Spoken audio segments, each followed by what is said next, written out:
My name is Dan Mertner. I'm a registered respiratory therapist. It gives me great honor and pleasure to work with Dr. Patterson and her team with this population of patients.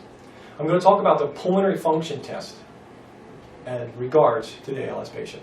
What is a pulmonary function test? Well, if you've had one before, or if you've ever worked with me as a patient, then you recognize these type of things. And what we're going to talk about with pulmonary function is this. A pulmonary function test is just that.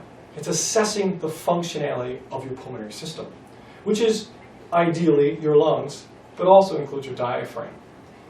With the pulmonary function test, we take a condenser like this, or transducer, or probe, or whatever it might be called. We have the patient place it in their mouth.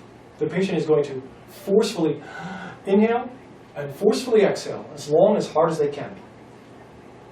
When they're finished exhaling, they're going to inhale again. I'm going to record their exhaled breath, their inhaled volume, and the force and the capacity of which they exhale.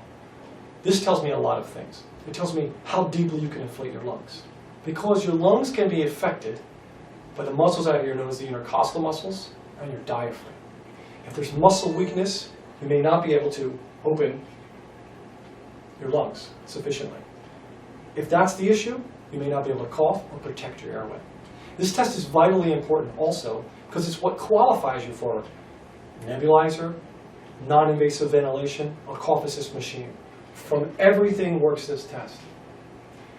The pulmonary function test really is the core of the diagnostic equipment I use to evaluate a patient and pass it on to the physician about what we should do next. We're always looking for about a 75% or a C to pass the test. If you have any questions regarding this type of test, when you see me, you can ask me. The pulmonary function test is vitally important to discerning where I can help you as a respiratory therapist. Thank you.